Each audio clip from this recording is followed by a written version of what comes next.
사람들과의 대화에서 보통 크게 화를 내는 경우를 보면 대개 자신을 누군가와 비교할 때입니다. 가정의 자녀들의 경우에는 부모님이 자신을 다른 집 아이와 비교해 가면서 말할 때, 그러면서 너는 왜 그것밖에 되지 않느냐라고 다그칠 때 자녀들은 화를 내는 경우가 많이 있습니다. 기성세대의 경우에도 직장에서 혹은 사람들과의 관계에서 자신이 누군가와 비교되면서 특히 그 사람보다 못하다는 그런 말을 들었을 때에 화를 내곤 합니다. 오늘 우리가 함께 봉독한 이 말씀은 유다의 예루살렘 성읍에 대한 심판의 말씀입니다. 그런데 이렇게 예루살렘을 향한 이사야서의 이 말씀이 이 글을 제일 처음 접했던 유대인 1차 독자들에게 그들에게는 상당히 받아들이기 힘들고 어쩌면 화가 날 수도 있는 그러한 말씀이었습니다. 왜냐하면 이 말씀은 유다를 둘러싸고 있는 이방 나라들에 대한 심판, 그 이방 나라들에 대한 심판이라는 큰 주제 가운데 포함되어 있는 말씀이기 때문입니다. 좀 더 쉽게 말씀드리면 이사야서는 1장부터 12장까지는 주로 유다 백성들에 대한 죄악을 고발하고 있고 거기에 대한 심판을 말하고 있습니다. 그리고 13장부터 23장까지는 유다를 둘러싸고 있는 이방 나라들에 대한 심판입니다. 대표적으로 아수르, 바벨론, 구스, 아라비아와 같은 고대 근동의 여러 나라들, 유다를 둘러싸고 있는 여러 나라들에 대한 심판의 말씀이 13장부터 23장까지 기록되어 있는 것입니다. 그런데 오늘 우리가 함께 봉독한 이사야서 22장은 이렇게 이방 나라들에 대한 심판의 메시지를 계속하다가 갑자기 예루살렘에 대한 심판의 메시지가 들어가 있는 본문 말씀입니다. 곧 13장부터 23장까지의 이방 나라들에 대한 심판이라는 큰 흐름 가운데 22장 여기에서만 예루살렘에 대한 심판의 말씀이 기록되어 있다는 것입니다. 그래서 앞에서도 말씀드렸듯이 이사야서 말씀을 제일 처음 보았을 것으로 추정되는 유대인 사람들은 이방 나라의 심판을 말씀하고 있는 내용 가운데 자신들을 향한 심판의 메시지가 들어있는 이 말씀을 보고 심히 마음이 힘들었음이 분명합니다. 왜 마음이 힘들었겠습니까? 왜냐하면 하나님께서는 지금 저 이방 나라 사람들과 선민 이스라엘을 함께 보고 있기 때문인 것입니다. 선민의식이 강했던, 그리고 민족적 자긍심이 강했던 이스라엘 사람들은 오늘 본문 22장 말씀에서 자신들과 이방 나라를 함께 보고 있다는 그 자체가 그들의 마음을 상당히 힘들게 했음이 분명합니다. 그렇다면 하나님께서는 왜 환상의 성읍이라고 불릴 만큼 하나님의 영광이 되었던 이 예루살렘 성읍을 다른 이방 나라들과 함께 보고 계십니까? 그 이유는 바로 예루살렘이 이방 나라처럼 되어버렸기 때문입니다. 바벨론이나 아수르나 구스와 같은 하나님과 관계없이 살아가는 저 이방 나라 사람들과 하나님의 성읍 예루살렘 백성들이 그 삶을 살아가는 모습이 너무나도 비슷해져 버렸기 때문이라는 말입니다. 그렇다면 오늘 본문에서 유다 백성들은 어떠한 모습으로 살았기에 이들이 이방 나라 사람들과 똑같아라고 그렇게 말씀하고 계십니까? 크게 두 가지라고 말할 수 있습니다.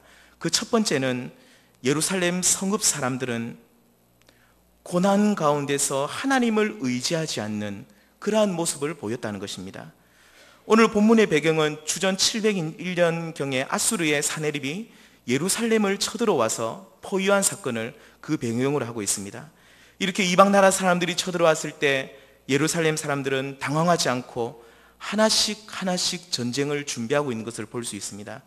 오늘 7절 말씀을 보시면 아수르의 병사가 아름다운 골짜기로 일컬어지는 예루살렘을 포위하게 되었습니다. 그리고 더 나아가서 8절 말씀을 보시면 이제 그가 유다에게 덮였던 것을 벗겼다라고 말하는데 이 말씀은 유다의 방어진이 이제 무너지게 되었다는 뜻입니다. 이렇게 예루살렘은 이방 민족의 침입으로 큰 곤란을 당하게 되었습니다. 이때 예루살렘 성부 사람들은 어떻게 합니까? 그들은 당황하지 않습니다. 오히려 한 마음이 되어서 전쟁을 준비했다라고 말씀하고 있습니다. 8절 하반절 말씀을 보시면 먼저 예루살렘 사람들은 솔로몬 시대 때 세워진 숲을 곳간에서 병기를 찾아냅니다. 이 말은 싸움을 하기 위해, 전쟁을 하기 위해 준비되었던 그 무기를 꺼내었다는 그런 말씀입니다. 이렇게 무기를 준비한 예루살렘은 이제 물을 보관할 저수지를 준비했다라고 말합니다. 11절 말씀을 보시면 이들은 두 성벽 사이에 저수지를 만듭니다. 곧 오랜 시간 동안 전쟁을 치를 것을 대비해서 무엇보다도 물이 가장 중요하기 때문에 물을 보관할 수 있는 저수지를 만드는 그러한 치밀함을 보이고 있습니다. 그런데 이렇게 예루살렘 사람들이 하나님이 주신 지혜와 자원을 이용해서 나름대로 전쟁을 준비하는 것까지는 좋았는데 이들은 치명적인 실수를 저지르게 되었습니다. 그것이 무엇입니까? 바로 예루살렘 성읍 백성들이 여호와를 앙망하지 않는, 그리고 그분을 공경하지 않는 죄악을 범하게 되었던 것입니다. 오늘 본문 11절 하반절 말씀을 보시면 이렇게 말합니다. 너희가 이를 행하신 이를 앙망하지 아니하였고 이 일을 옛적부터 경영하신 이를 공경하지 아니하였느니라고 그렇게 말씀하십니다. 예루살렘 백성들은 이방 민족의 침략에 대비해서 물을 준비하고 무기를 준비하고 싸움터에 나갈 사람들까지 다 준비하는 것까지는 좋았는데 이들에게는 이것이 전부였던 것이 문제였습니다. 이런 모습은 이방 나라 사람들도 얼마든지 보이는 모습이었습니다. 하나님께서는 예루살렘 백성들이 이러한 고난 가운데서 이러한 준비를 넘어서 하나님을 앙망하기를 바랬던 것입니다. 자신들이 준비할 것은 준비하면서 그 눈은, 그 마음은 오로지 하나님을 향해 있기를 원했다는 말입니다. 하지만 예루살렘 백성들은 이러한 하나님의 기대를 저버렸고 철저하게 아수르를 대항하기 위한 그 준비에만 몰입했던 이러한 치명적인 실수를 저지른 것을 우리는 볼 수가 있습니다. 사랑하는 성도님들, 그렇다면 예루살렘 사람들은 왜 이렇게 전쟁의 위험 속에서도 하나님을 바라보지 못하고 자신들의 힘만 의지하는 이러한 불신앙의 모습으로 살았겠습니까? 오늘 본문 11절 말씀을 다시 한번 보시면 예루살렘 거민들은 다음과 같은 마음을 품고 있었다라고 말합니다. 너희가 이를 행하신 이를 앙망하지 아니하였고 이 일을 옛적부터 경영하신 이를 공경하지 아니했다. 그렇게 말씀합니다. 이 말씀은 무슨 뜻입니까? 예루살렘 사람들은 그렇게 마음으로 생각하기를 하나님은 지금 우리 앞에 펼쳐지고 있는 이러한 모든 일들과는 상관없는 그러한 분이라는 잘못된 역사의식을 가지고 있었던 것이었습니다. 하나님은 우리가 성전에서 드리는 모든 예배와 제사에는 관여하여도, 곧 종교적인 부분에는 관여하여도 지금 우리 앞에 펼쳐지고 있는 아수르와의 전쟁과 같은 세속적인 일에는 관계없는 분으로 그렇게 잘못된 생각을 하고 있었던 것이었습니다. 결국 예루살렘 사람들의 생각 속에는 거룩하신 하나님은 종교적인 부분에는 깊숙이 개입하고 계시지만 지금 우리 앞에 펼쳐지고 있는 이 세상 역사의 모든 흐름에는 관계하지 않는 그러한 분이라는 철저하게 이혼론적인 사고방식을 가지고 있었던 것이었습니다. 이러한 생각을 가지고 있었기 때문에 고대 근동의 패권을 잡은 아수르가 침략하고 달려들어도 하나님을 의지하기보다는 자신이 가지고 있는 자원을 의지해서 철저하게 준비하는 그 일에만 몰입했던 것이었습니다.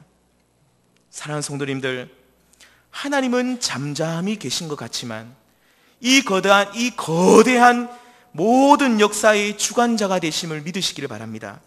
하나님은 역사의 흐름 하나하나를 다 간섭하시며 그것을 일일이 주관하고 계신 분이라는 사실을 우리는 늘 믿고 나가야 할 것입니다. 마태복음 19장 29절 말씀해 보시면 예수님께서는 제자들에게 이런 말씀을 해주십니다. 참새 2마리가 한 아시리온에 팔리지 않느냐? 그러나 너희 아버지께서 허락하지 아니하시면 그 하나도 땅에 떨어지지 아니하리라. 곧 하나님은 작은 참새 2마리가 팔리는 것까지도 세밀하게 간섭하시는, 곧 온 우주의 주관자가 되신다는 사실을 제자들에게 말씀해 주고 있습니다. 사랑하는 성도님들, 우리들도 이러한 예수님의 가르침처럼 하나님께서 모든 역사를 주관하신다는 이 진리를 믿고 나아갈 때 우리는 삶 속에서 일어나는 어떠한 일 가운데서도 하나님을 앙망할 수 있는 것입니다. 그 가운데서 하나님의 일하심을 기대하고 도움을 구하며 기도로 나아갈 수 있게 되는 것입니다. 왜냐하면 지금 우리 앞에 일어나는 모든 일들은, 세속적으로 보이는 일들이라 할지라도 이 모든 일들은 하나님의 일하심, 곧 하나님의 섭리 안에 있다는 믿음이 있기 때문인 것입니다. 하나님이 계획하시고 경영하셔서 이렇게 우리 앞에 어떠한 일들이 일어났기 때문에 그 모든 것을 해결할 수 있는 분도 하나님밖에 없다는 믿음이 있기에 우리는 지속적으로 하나님만을 바라보게 되는 것입니다. 우리 성도님들께서도 이러한 바른 역사 의식이 있기를 소망합니다. 하나님께서 모든 역사의 주관자가 되시고, 그리고 우리의 모든 삶이 하나님의 일하심, 곧 하나님의 섭리하심 안에 있다는 이러한 믿음 안에 깊이 뿌리 내리시기를 바랍니다. 그래서 어떠한 어려운 가운데서도 늘 하나님만 앙망할 수 있는 참 믿음의 사람이 되기를 소망합니다. 그리고 마지막 두 번째로, 하나님의 백성 예루살렘 사람들이 보여주었던 이방 사람들과 똑같이 살아가는 그 모습은 바로 절망이었습니다. 우리 13절 말씀을 보시면 이래 말하고 있습니다. 너희가 기뻐하며 즐거워하여 소를 죽이고 양을 잡아 고기를 먹고 포도주를 마시면서 내일 죽으려니 먹고 마시자 하는도다, 그렇게 말씀하고 있습니다. 이 말씀은 얼핏 보면 기쁨의 잔치를 벌이는 것처럼 보이지만 실은 삶을 포기하고 체념하여 오늘 먹고 내일 죽자는 식의 절망의 잔치를 벌이고 있는 것입니다. 예루살렘 사람들은 아수르의 침입에 맞서서 나름대로 열심히 전쟁을 준비했지만, 그리고 노력했지만 아무리 해보아도 저 무서운 사람들을 이길 수 없다는 그 사실을 깨닫게 되었습니다. 그래서 백성들은 체념합니다. 어차피 잔인한 아수르 사람들에게 짓밟힐 것이니 지금 성 안에 있는 모든 소와 양을 잡아 먹어버리고 곧 오늘 즐기다가 내일 죽어버리자는 식의 절망적인 사고가 이들을 지배하고 있었던 것이었습니다. 사랑하는 성도님들, 오늘 우리가 지금 방금 함께 읽었던 이 13절 말씀은 오늘날 참으로 많은 사람들이 공감할 것입니다.